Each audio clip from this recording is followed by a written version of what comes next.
오늘 우리에게 주시는 하나님의 말씀은 누가복음 22장 63절에서 71절 말씀입니다. 지키는 사람들이 예수를 희롱하고 때리며 그의 눈을 가리고 물어 이르되 선지자 노릇하라 너를 친 자가 누구냐 하고 이 외에도 많은 말로 욕하더라. 날이 새매 백성의 장로들 곧 대제사장들과 서기관들이 모여서 예수를 그 공회로 끌어들여 이르되 내가 그리스도이거든 우리에게 말하라. 대답하시되 내가 말할지라도 너희가 믿지 아니할 것이요 내가 물어도 너희가 대답하지 아니할 것이니라. 그러나 이제부터는 인자가 하나님의 권능의 우편에 앉아 있으리라 하시니 다 이르되 그러면 내가 하나님의 아들이냐 대답하시되 너희들이 내가 그라고 말하고 있느니라. 그들이 이르되 어찌 더 증거를 요구하리요 우리가 친히 그 입에서 들었노라 하더라. 성도 여러분, 자기의 진심이 통하지 않고 오해만 쌓일 때, 또 그리고 부당하게 비난을 받을 때에 때로는 이거를 다 드러내면 사랑하는 사람이 피해를 입기에 말을 삼켜야 할 때 굉장히 큰 침묵의 무게가 있습니다. 우리가 일반적으로 살아갈 때에는 끊임없이 말을 해야 되고 자기를 증명해야 된다는 압박 속에 살지만 하지만 역설적으로 그렇기 때문에 진실이 시끄러운 소음 속에 묻히고 가만히 있는 침묵이 더 강력한 외침이 되는 순간이 분명히 있습니다. 오늘 우리가 말씀을 통해서 보면 누가복음 말씀은 역사상, 인류 역사상 가장 뜻깊은 침묵의 순간을 기록하고 있습니다. 예수님께서 아주 극도의 모욕 가운데 보여주신 그러한 침묵은 우리에게 여러 가지 깊은 내용들을 생각하게 하고 또한 그 가운데 비추고 있는 하나님의 지혜와 구원의 계획이 담겨 있는 것을 묵상하게 합니다. 오늘 보니까 그 지키는 사람들, 경비병들이 예수님을 희롱하고 때리고 또 눈을 가리고 물어보면서 놀리는 거죠. 자, 맞춰봐. 너를 친 사람이 누구야? 그리고 이 외에도 여러 가지 그 모욕적인 말로 예수님을 욕했다는 이야기가 있습니다.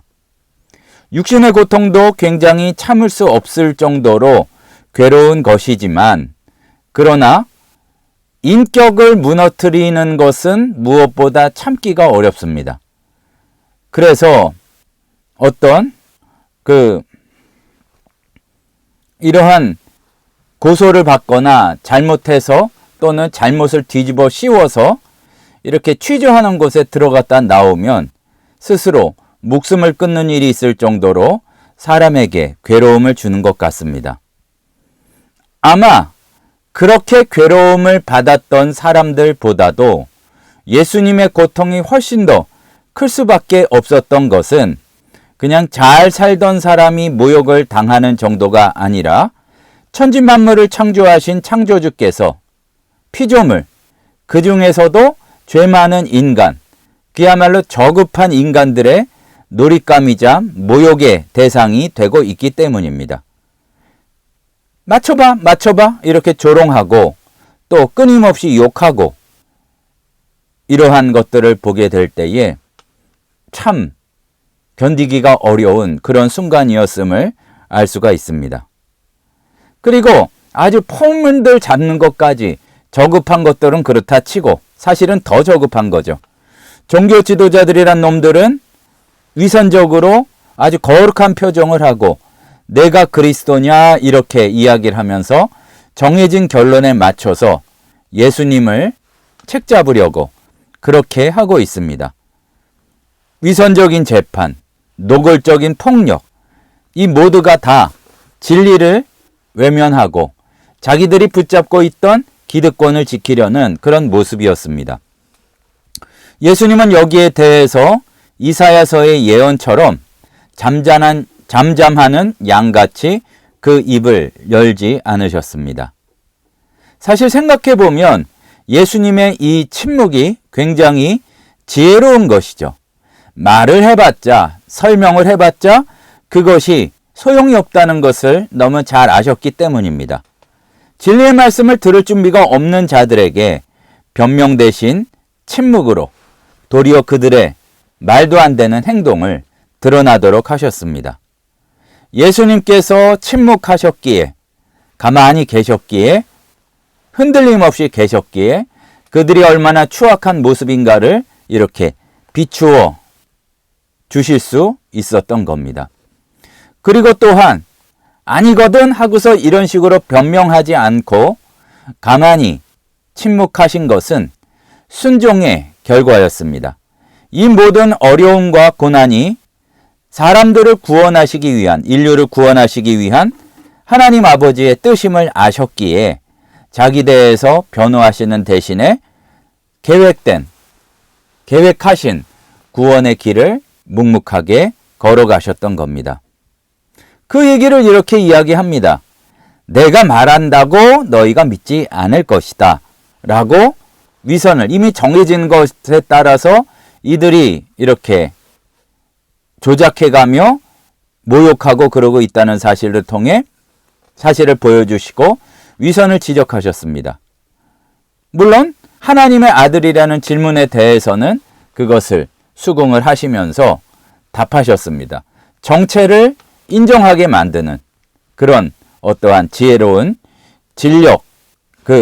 지혜로운 전략이었다고 그렇게 볼 수가 있습니다. 우리는 지금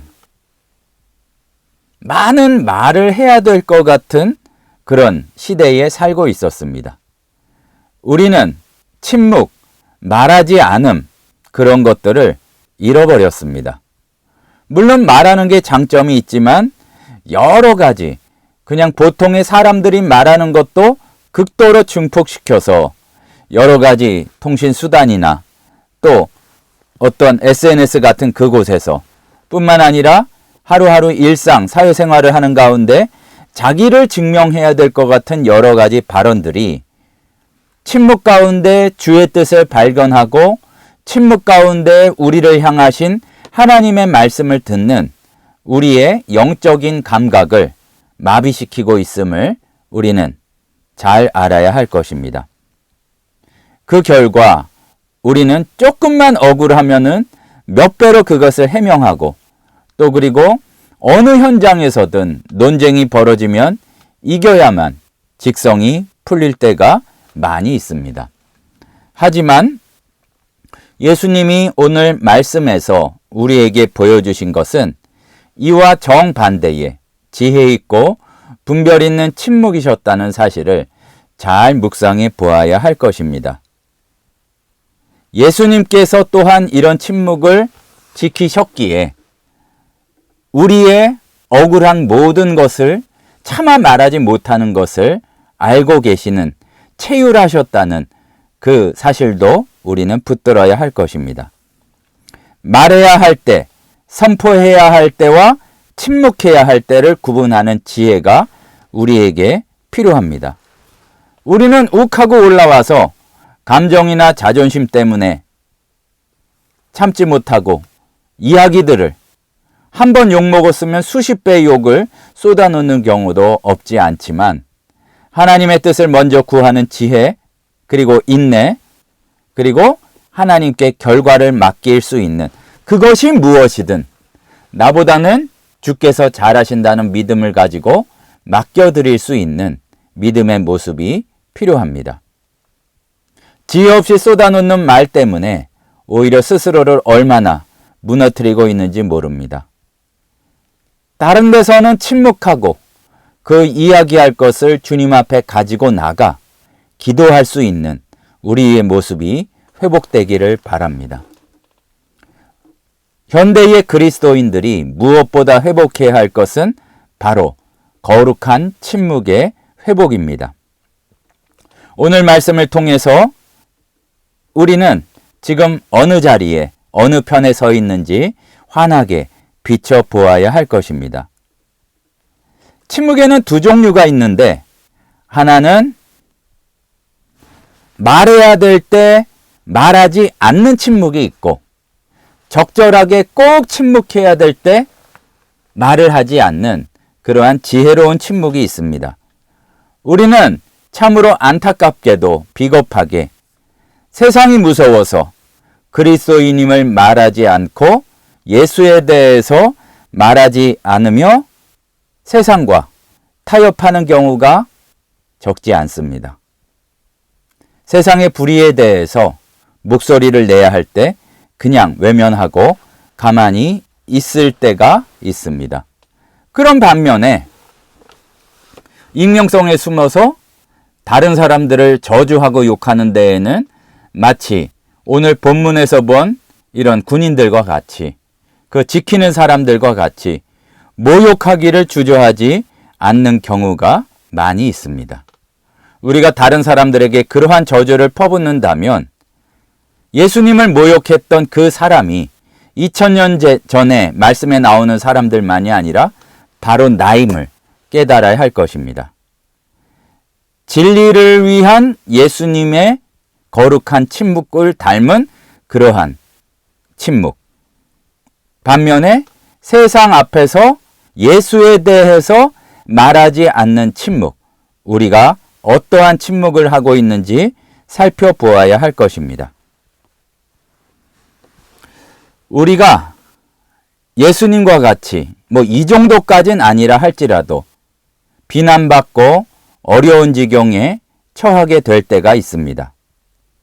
잘못해서 실패해서 그러니까 실패라는 것이 그러지 말아야 되는 것에 이렇게 우리가 그러지 말아야 되는 일들을 해서 세상에서 받는 비난이 있습니다. 욕먹어도 싼 그러한 비난이 있습니다. 그리스도의 증인으로서 우리는 그런 모습에서 벗어날 수 있도록 깨어 있어야 할 것입니다. 하지만 믿음 때문에 신앙 때문에 의롭게 올바르게 섰기 때문에 받는 비난이 있습니다. 단지 그리스도를 따른다는 이유로 성경의 말씀에서 벗어나지 않으려고 한다는 이유로도 세상에서는 그리스도인들을 향한 손가락질이 그치지 않습니다. 이건 영광스러운 것이죠.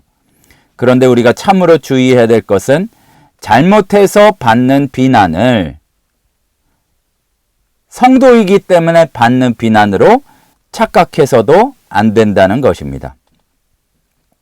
베드로전서 3장 17절 말씀에는 선을 행함으로 고난받는 것이 하나님의 뜻일진데 악을 행함으로 고난받는 것보다 낫다고 말씀하고 계십니다. 우리가 꼭 기억해야 될 것은 신앙의 원칙을 지키면 전부는 아닐지 모르겠지만 반드시 욕을 먹게 되어 있습니다. 그러나 다시 한번 잊지 말고 우리가 기억해야 될 것은 욕먹을 짓을 하면서 내 믿음 때문에 욕먹는 줄 알고 착각해서도 안 된다는 이야기입니다. 예수님의 침묵에는 여러 가지 것들이 담겨 있었습니다. 이 주변 사람들에 대한 슬픔, 그리고 의로운 자로서 불의가 아무리 세게 나온다 할지라도 거기에 꺾이지 않는 그런 모습, 그리고 십자가를 향해 나아가시는 구원의 의지가 있었습니다. 우리가 그러한 침묵을 배우기를 소원합니다. 그리고 하나님에 대해서 이야기할 때에 계시하시는 하나님도 있지만 침묵하시는 하나님도 있습니다.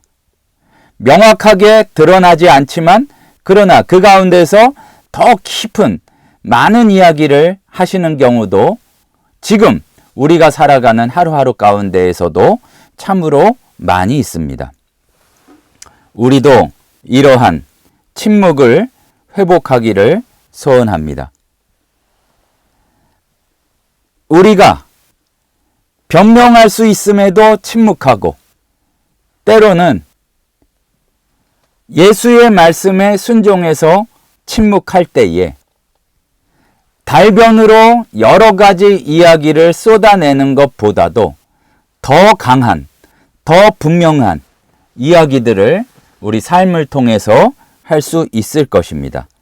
그렇게 우리의 삶 자체가 비록 말로는 침묵한다 할지라도 결정적인 순간에 굳이 내가 변명하지 않는다 할지라도 세상을 향해 울려 퍼지는 그리스도의 분명한 선포가 될 수 있는 삶을 사시는 성도 여러분 되시기를 간절히 소원합니다.